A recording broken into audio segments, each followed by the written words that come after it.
Picture this, it's the year 1943 in Bolton, England. An 8-year-old named Joe Foster is lining up for a 60-yard sprint race. He wins, and his prize is something quite unusual, an American Webster's Dictionary. Not your typical British dictionary, but an American edition with different spellings and terms that most English dictionaries just didn't have. Fast forward 15 years to 1958. Joe Foster and his brother Jeff are about to make a decision, one that would really shake up the world of athletic footwear. The Foster brothers weren't exactly starting from scratch. Their family had actually been in the shoe business since 1895, when their grandfather, Joseph William Foster, pioneered the spiked running shoe. His company, J.W. Foster & Sons, had made shoes for Olympic champions and world record holders in the early 1900s. By the 1950s, this family legacy had made them comfortable. Maybe, well, a bit too comfortable. While Joe and Jeff were brimming with ideas for innovation, the family business had become pretty conservative, even resistant to change. Their suggestions for modernizing things were consistently ignored. So, in November 1958, the brothers made a bold choice. They broke away to start their own company. But first, they needed a name. Joe remembered that old dictionary prize from his childhood sprint victory.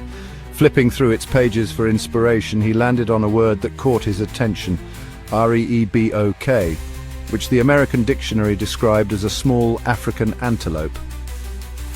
Now here's what makes this choice fascinating. The animal Joe found is actually called a Reebok, also known as grey Reebok or grey Reebok.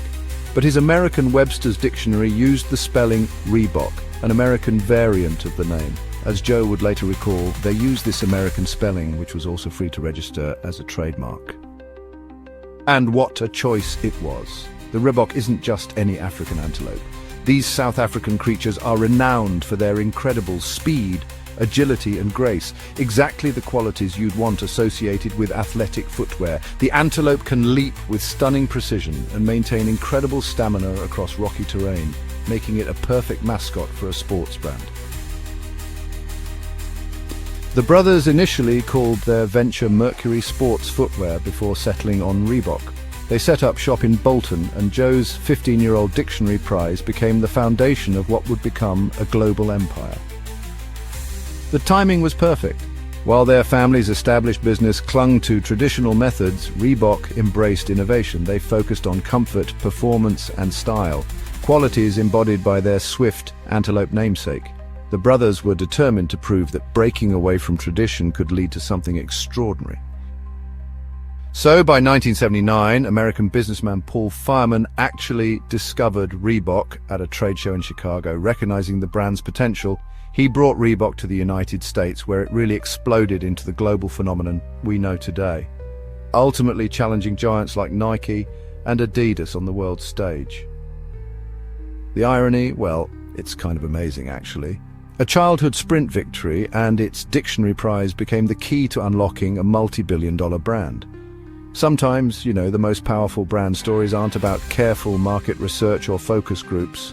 They're about a moment of inspiration found in the pages of a book, connecting the grace of an African antelope to the dreams of British shoemakers who dared to break from tradition. If this story of how a childhood dictionary prize and a swift African antelope created one of the world's biggest athletic brands inspired you, hit subscribe, because here at Branded we uncover the unexpected origins hiding behind the logos you see every day. Next time, we're exploring how a pharmacist's experimental concoction in small-town USA became the drink that would dare to challenge an empire. The twist, it wasn't even called by its famous name for the first 5 years. Thanks for watching Branded, where every brand has a backstory.